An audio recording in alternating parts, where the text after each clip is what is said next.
نحمده ونصلي على رسوله الكريم اما بعد فاعوذ بالله من الشیطان الرجیم بسم اللہ الرحمن الرحیم۔ ہم میں سے ہر شخص یہ دو چیزیں چاہتا ہے، ایک یہ کہ اللہ اس سے راضی ہو جائے، اس کا رب اس سے خوش ہو جائے، وہ کوئی ایسا کام کرے کہ جس سے اس کا مالک یعنی رب العالمین اس سے راضی ہو، خوش ہو، اور دوسرے یہ کہ انسان کامیاب ہو دنیا میں بھی اور آخرت میں بھی۔ اور بہت سے لوگ بہت سے ایسے طریقے سوچتے رہتے ہیں، اختیار کرتے ہیں، سیکھتے ہیں کہ جن سے انہیں کامیابی حاصل ہو سکے۔ سکسیس کا لفظ، کامیابی کا لفظ ہر ایک کو بہت اچھا لگتا ہے۔ ہر شخص چاہتا ہے کہ وہ دنیا میں کامیاب ترین انسان کی حیثیت سے زندگی بسر کرے، جب وہ مرے تو لوگ اس کو اچھے نام سے یاد کریں، دنیا میں رہتے ہوئے اس کو اطمینان قلب نصیب ہو، سکون نصیب ہو، اور جب اللہ کے حضور حاضر ہو تو اللہ تعالیٰ بھی اس سے خوش اور راضی ہو۔ یہ چیز کیسے حاصل ہو؟ وہ کون سے کام ہیں جن کو کر کے ہم یہ مقصد حاصل کر سکتے ہیں؟ تو یہاں اس آیت میں وہ کام بتا دیا گیا کہ اگر کوئی شخص یہ کام کرے گا تو اس کا رب بھی اس سے راضی ہوگا اور وہ کامیاب لوگوں میں شامل ہو جائے گا۔ وہ کام ہے رشتہ دار، مسکین اور مسافر کو ان کا حق دینا۔ عام طور پر یہ تین طرح کے لوگ ایسے ہوتے ہیں کہ جن کے ساتھ احسان کیا جائے تو جواب میں کچھ ملتا نہیں، یک طرفہ طور پہ کرنا پڑتا ہے۔ رشتہ دار عموماً لینے کو اپنا حق سمجھتے ہیں، لیکن جواباً دینا وہ اپنا فرض نہیں سمجھتے۔ آپ ان کو ساری زندگی بھی دیتے رہیں تو بسا اوقات وہ راضی نہیں ہوتے، خوش نہیں ہوتے، تو انسان سوچتا مجھے کیا ملا، مجھے کیا حاصل ہوا، میں نے اتنا کیا لیکن مجھے تو کچھ بھی رسپانس نہیں ملا، لہذا آج کے بعد میں تو کسی کے ساتھ کچھ نہیں کرنے والا۔ اور شیطان اس کو بار بار پریشان کرتا ہے، مایوس کرتا ہے کہ لوگوں کے ساتھ اچھا کر کے تمہیں کچھ حاصل نہیں ہوا، اس لیے تم بھی اب اپنی فکر کرو، لوگوں کی فکر چھوڑ دو۔ لیکن جس شخص کو یہ معلوم ہو کہ رشتہ دار تو نہیں راضی ہوتے، رشتہ دار نہیں راضی ہوتے تو نہ ہو، لیکن میرا رب تو راضی ہوگا، میں تو کامیاب ہو جاؤں گا، تو وہ پھر بغیر کسی صلے کی توقع کے، بغیر کسی نتیجے کے یک طرفہ طور پر رشتہ داروں کو دیتے رہتے ہیں، ان کا حق ادا کرتے رہتے ہیں، ان کے ساتھ حسن سلوک کرتے ہیں۔ اسی طرح مسکین جو خود ضرورت مند ہے، حاجت مند ہے، جب آپ اس کی مدد کرتے ہیں تو وہ مسکین جواباً آپ کو کچھ نہیں دے سکتا۔ لہذا انسان کی ایک بہت بڑی کمزوری ہے کہ جہاں سے اس کو کچھ فائدہ حاصل نہیں ہوتا وہاں وہ کچھ کرنا بھی نہیں چاہتا، لیکن جس کو یہ معلوم ہو کہ سب سے بڑا فائدہ رب کی رضا ہے اور وہ مل جائے گی تو وہ پھر اس کام میں پیچھے نہیں رہ سکتا، وہ دل کی خوشی کے ساتھ اور دوڑ دوڑ کر اس کام کو کرے گا۔ پھر اسی طرح مسافر کسی بھی جگہ وقتی طور پر آتے ہیں اور پھر چلے جاتے ہیں، بعض اوقات وہ کسی چیز کے ضرورت مند ہوتے ہیں۔ ایک شخص اپنے گھر میں بہت امیر بھی ہو سکتا ہے، اس کے پاس بہت کچھ ہوتا ہے، لیکن جب وہ سفر میں نکلتا ہے تو ضرورت مند ہو جاتا ہے۔ چاہے آپ کسی 5 سٹار 7 سٹار ہوٹل میں بھی آپ جا کر رہیں تو چھوٹی چھوٹی چیزوں کی آپ کو ضرورت پڑ جاتی، کتنے بھی انہوں نے اہتمام کر رکھے ہوں پھر بھی آپ کو کچھ نہ کچھ کم پڑ ہی جاتا ہے۔ لیکن مسلمان معاشرے کے اوپر کیا ذمہ داری عائد کی گئی کہ مسافر کوئی بھی ہو، یہاں یہ نہیں کہا کہ جو غریب مسافر ہو یا جو لٹ جائے یا جس کی جیب کٹ جائے تو تم اس کے ساتھ اچھا سلوک کرو اور اس کے گھر واپس جانے کے لیے کرایہ کا بندوبست کر دو۔ نہیں، مسافر کوئی بھی ہو، اس کی عزت و اکرام، اس کا احترام، اس کا حق دینا، یہ اللہ کی رضا حاصل کرنے کا ذریعہ ہے۔ پھر اسی طرح سورۃ النساء میں اللہ تعالیٰ فرماتے ہیں وَاتَّقُوا اللَّهَ الَّذِي تَسَاءَلُونَ بِهِ وَالْأَرْحَامَ إِنَّ اللَّهَ كَانَ عَلَيْكُمْ رَقِيبًا، اور اللہ سے ڈرو جس کا واسطہ دے کر تم ایک دوسرے سے اپنے حق مانگتے ہو۔ یعنی رشتہ دار آپس میں ایک دوسرے سے جب حق لینا چاہتے ہیں تو عموماً اللہ کا واسطہ دیتے ہیں کہ خدا کے واسطے یہ کام کر دو، یہ بات مان جاؤ، چاہے اپنے بچوں کے ساتھ معاملہ ہو یا بعض اوقات والدین یا اور بہن بھائیوں کے ساتھ. تو فرمایا کہ تم اس رب سے ڈر کر ایک دوسرے کا حق پہچانو اور اس کو ادا کرو، اور رشتہ داروں کے حقوق کا خاص خیال رکھو، ارحام کا خیال رکھو، ان تعلقات کو بگاڑنے سے پرہیز کرو. اور یہ کب ہو سکتا ہے؟ جب انسان کو اللہ کا ڈر ہو. یاد رکھو ان اللہ کان علیکم رقیبا، بے شک اللہ تم پر نگرانی کر رہا ہے. وہ تمہارے اعمال کو، احوال کو دیکھ رہا ہے کہ کون مفسد ہے، کون خرابی کرتا ہے، کون بگاڑتا ہے اور کون بنانے کی کوششوں میں لگا رہتا ہے.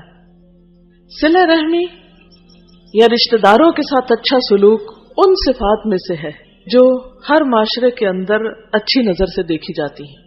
اسلام کے آنے سے پہلے عرب معاشرے کے اندر بہت سی اخلاقی خوبیاں تھیں، جن میں سے ایک صلہ رحمی تھی، رشتہ داری کا خیال کرنا. اسلام نے بھی اس کی بہت اہمیت واضح کی، یا اس پر بہت اس کی تاکید کی، یا اس پر بہت توجہ دلائی. نبی صلی اللہ علیہ وسلم پر غار حرا میں جب فرشتہ اترا اور اس نے آپ کو بہت زبردست طریقے سے 3 بار بھینچا، یوں کہ جیسے آپ کا جسم چور چور ہو جائے، اتنا شدید طریقے سے بھینچا اور کہا کہ اقرا پڑھو. تو آپ نے فرمایا میں نہیں پڑھ سکتا. بہرحال پھر اللہ کے حکم سے آپ پڑھنے لگے، وہی آپ پر نازل ہوئی، لیکن آپ کی حالت غیر ہو چکی تھی. اسی طرح کانپتے ہوئے خوف کی حالت میں آپ گھر واپس لوٹے. تو حضرت خدیجہ رضی اللہ تعالی عنہا نے آپ کا استقبال کیا. آپ نے ان کے سامنے اپنی دل کی کیفیت رکھی اور کہا زملونی زملونی، مجھے کچھ اڑا دو اڑا دو، اور کہا کہ مجھے اپنی جان کا ڈر ہے، یہ سب میرے ساتھ کیا ہو گیا. اس موقع پر حضرت خدیجہ نے کہا کلا واللہ لا یخزیک اللہ ابدا، ہرگز نہیں، اللہ کی قسم، اللہ آپ کو کبھی رسوا نہیں کرے گا، آپ کو کوئی نقصان نہیں دے سکتا، آپ پریشان نہیں ہو. کیوں؟ اس لیے کہ انک لتصل الرحم، کیونکہ آپ رشتوں کو جوڑتے ہیں، رشتہ داروں کا خیال رکھتے ہیں، صلہ رحمی کرتے ہیں، آپ کو کوئی نقصان نہیں ہو سکتا. آپ کا اتنا زبردست اخلاق ہے. وتحمل الکل، اور آپ ناتواں کا بوجھ اپنے اوپر لیتے ہیں. جو کمزور لوگ ہیں ان کا بوجھ اٹھاتے ہیں، یعنی بے سہارا لوگوں کا بوجھ اٹھاتے ہیں، جن کا کوئی سہارا نہیں ہوتا، جن کے کوئی کام کرنے والا نہیں ہوتا، آپ ان کے کام کر کے دیتے ہیں. وہ تکسب المعدوم، اور تنگ دست لوگوں کی مدد کرتے ہیں، یعنی جن کے پاس کچھ کمانے کو نہیں ہوتا آپ انہیں کما کے دیتے ہیں، اپنی کمائی میں سے ان پہ خرچ کرتے ہیں. وتقر الضیف، اور آپ مہمان نوازی کرتے ہیں، مہمان کی میزبانی کرتے ہیں. وتعین علی نوائب الحق، اور حق کے معاملے میں پیش آنے والی مشکلات میں آپ مصائب میں مدد کرتے ہیں، یعنی حق کے سلسلے میں جو مشکلات پیش آتی ہیں اس میں آپ لوگوں کا ساتھ دیتے ہیں. دنیا میں جتنا بھی سوشل ویلفیئر کا کام ہو رہا ہے، سوشل ورکر جو ہیں، سوشل ویلفیئر کے کام کرنے والے لوگ، اگر وہ اپنی ساری کوششوں کو جمع کر لیں تو وہ پوری کوششیں ان 5 چیزوں کے اندر سما جاتی. اور یہ آپ کا اخلاق نبوت سے پہلے کا ہے. یہ ایک بنیادی انسانی اخلاق ہے کہ جس پر ہماری شریعت نے تو زور دیا ہی، لیکن انسان کی عقل، اس کا ضمیر، اس کا دل اس کو ان چیزوں پر ابھارتا ہے. اس کے اندر کی جو فطرت ہے، اس کے اندر جو خیر ہے، وہ اس کو بتاتی ہے کہ یہ کرنے کے کام ہے. اور وہ کیا ہے کہ آپ رشتہ داریوں کو جوڑتے. اس نمبر 1. اور دنیا میں جتنے بھی انسان ہیں ان کے ساتھ ہم جو بھی حسن سلوک کریں، لیکن ان میں سے نمبر 1 بہرحال رشتہ دار ہی ہیں.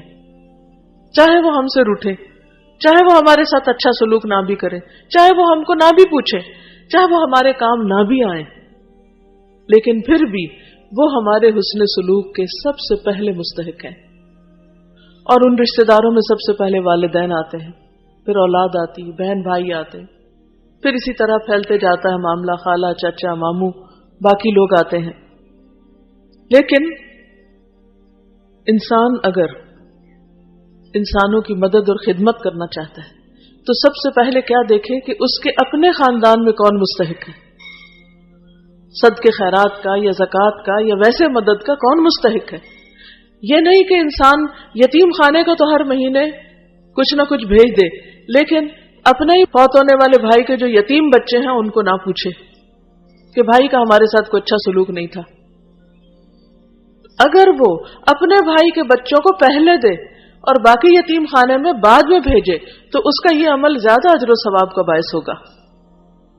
لیکن عموماً جو جتنا قریب ہوتا ہے اس سے اتنی زیادہ شکایتیں بھی ہوتی ہیں، اس سے اتنی زیادہ توقعات بھی ہوتی ہیں، اس سے اتنا ہی زیادہ انسان پھر ناراض بھی رہتا ہے، گلے شکوے بھی کرتا رہتا ہے، اور دوسرے سے زیادہ احسان کی توقع رکھتا ہے، طمع رکھتا ہے، اور خود احسان کرنا نہیں چاہتا۔ تو ایسے میں صلہ رحمی کرنا، رشتوں کو جوڑنا بڑا مشکل کام ہوتا ہے، لیکن بہرحال تاکید بھی سب سے زیادہ اسی کی ہے کہ جب کسی کے ساتھ بھلا کرو تو پہلے اپنے رشتہ داروں میں دیکھو۔ دوسری صفت جو بتائی وَتَحْمِلُ الْكَلِّ، آپ ناتوانوں کا، کمزور لوگوں کا بوجھ اٹھاتے ہیں۔ کمزور کسی بھی اعتبار سے، چاہے وہ بیمار ہیں یعنی جسمانی طور پہ کمزور ہیں، یا پھر یہ ہے کہ وہ مالی اعتبار سے کمزور ہیں، یا ان کے اوپر کوئی اور اتنے کام کا بوجھ ہے۔ بوجھ تو کسی بھی قسم کا ہو سکتا ہے، اور آج کل تو فزیکل نہیں، مینٹل سٹریس بہت ہوتا ہے۔ کوئی کسی کی بات سننے کو تیار نہیں، کوئی کسی کے لیے کاؤنسلنگ کرنے کو تیار نہیں، کسی کے پاس کسی کے دکھ سننے کا وقت نہیں، ہر کوئی اپنی دنیا میں اتنا مصروف ہے کہ جو ہی اس کو پتا چلتا ہے کہ کوئی شخص پریشانی میں ہے وہ اس کو دور سے سلام کر دیتا ہے کہ یہ پھر آ جائے گا اور یہ ہمارا وقت ضائع کرے گا۔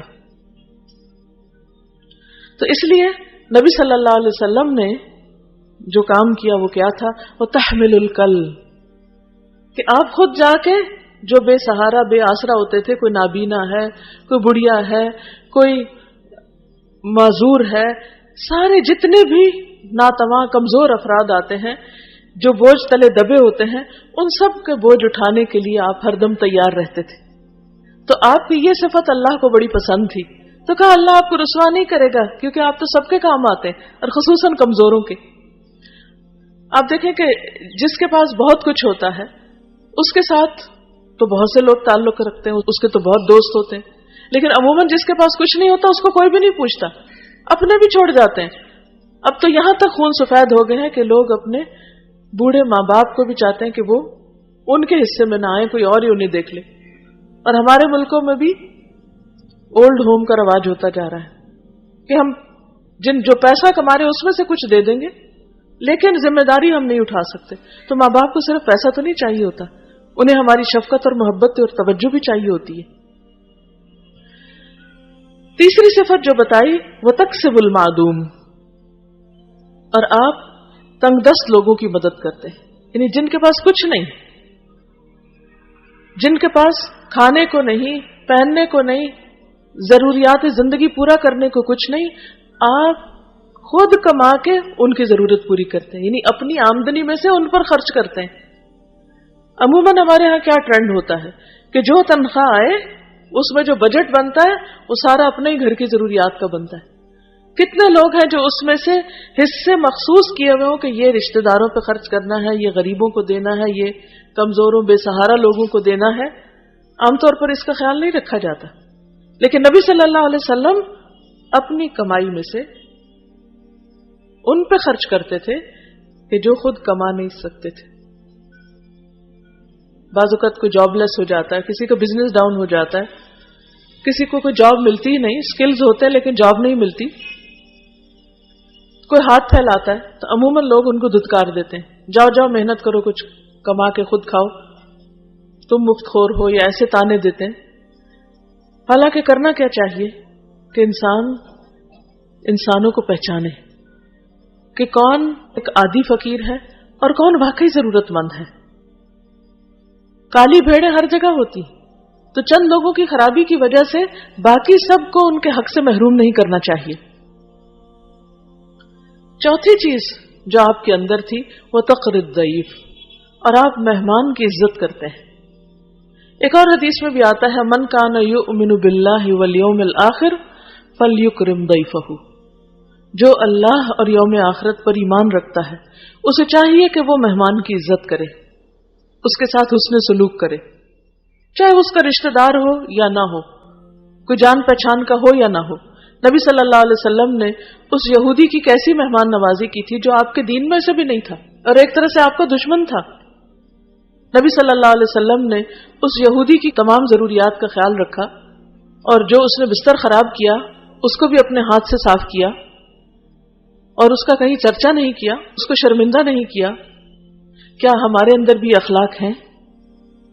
تو بہرحال نبی صلی اللہ علیہ وسلم کی یہ صفت بھی، یہ بھی ان صفات میں سے ہے جس کی بنا پر اللہ بندے سے محبت کرتا ہے، جس کے اندر یہ صفت پائی جاتی۔ اور پانچویں چیز کہ حق کے سلسلے میں پیش آنے والے مصائب میں، مشکلات میں آپ مدد کرتے ہیں، یعنی جب کوئی ایسا حادثہ پیش آ جاتا ہے یا کوئی ایسی مشکل پیش آتی ہے تو پھر اس میں آپ پیچھے نہیں ہٹتے۔ مکہ میں لوگ آپس میں جھگڑتے رہتے تھے، بہت سی ان میں آپس میں ناچاکیاں ہوتی تھی، تو عربوں نے ایک معاملہ کیا آپس میں کہ ہم سب مل کے، کچھ لوگ اٹھے اور انہوں نے کہا کہ اس سے تو ہماری قوم جو ہے وہ تباہ ہوتی جائے گی، کیوں نہ ہم ایک ایسی تنظیم بنائیں، ایک ایسی آرگنائزیشن بنائیں کہ جو اس بات پر آپس میں وعدہ کرے کہ جہاں کوئی ایسی خرابی ہوگی وہاں ہم آگے بڑھ کر اس کو روکنے کی کوشش کریں گے۔ تو اس میں اتفاق سے بہت سے ایسے لوگ شامل تھے جن کے نام کے ساتھ فضل آتا تھا۔ تو حلف الفضول کا آپ نے واقعہ پڑھا ہوگا سیرت میں، وہ اسی سلسلے کی ایک کڑی ہے، اور نبی صلی اللہ علیہ وسلم نے دور جاہلیت میں اس میں شرکت کی اور فرمایا بعد میں بھی کہ اگر آج بھی ایسا کوئی معاہدہ ہوگا، ایسی کوئی آرگنائزیشن ہوگی تو میں اس میں آج بھی شریک ہوں گا۔ یعنی جہاں کچھ لوگ خیر کے کاموں میں آپس میں مل جل کر ایک دوسرے سے تعاون کریں تو ہمیں پیچھے نہیں رہنا چاہیے کہ نہیں یہ تو ہمارے جان پہچان کے نہیں، یا یہ تو ہمارے نہیں، خیر کا کام کوئی بھی کرے۔ دین کا حکم کیا ہے؟ وَتَعَاوَنُوا عَلَى الْبِرِّ وَالتَّقْوَى وَلَا تَعَاوَنُوا عَلَى الْإِثْمِ وَالْعُدْوَانِ، نیکی اور تقوی کے کاموں میں ایک دوسرے سے تعاون کرو۔ وہ کوئی بھی ہو سکتا ہے، وہ ہمارا پسندیدہ بندہ بھی ہو سکتا ہے اور ناپسندیدہ بھی ہو سکتا ہے، کیونکہ ہمیں تو اجر کمانا ہے اور اللہ کی رضا چاہیے، کیونکہ پہلی آیت میں ذَلِكَ خَيْرٌ لِّلَّذِينَ يُرِيدُونَ وَجْهَهُ، یہ طریقے ان کے لیے اچھے ہیں جو اللہ کی رضا چاہتے ہیں، جن کی زندگی کا مقصد اور منتہا کیا ہے کہ ہمارا رب ہم سے خوش اور راضی ہو جائے، کیونکہ یہ دنیا تو فانی ہے، اللہ کے حضور جا کے حاضر ہونا ہے، کھڑے ہونا ہے، وہاں حساب دینا ہے، اور اگر وہ ہم سے راضی ہو گیا تو ہر چیز اپنی ہو گئی، اور اگر ساری دنیا بھی ہم سے خوش ہے لیکن وہ ناراض ہے تو ہمارے پاس کچھ بھی نہیں۔ تو بہرحال نبی صلی اللہ علیہ وسلم کی ان صفات کی بنا پر حضرت خدیجہ نے ان سے کہا کہ اللہ کی قسم، کلا واللہ ما یخزیک اللہ ابدا، اللہ کی قسم اللہ آپ کو کبھی بھی رسوا نہیں کرے گا۔ وقتی طور پر مشکل ضرور آئی ہے لیکن اس کا انجام اچھا ہوگا، کیونکہ آپ خیر کے کاموں میں ہمیشہ آگے ہوتے ہیں۔ گمراہیوں کی راہ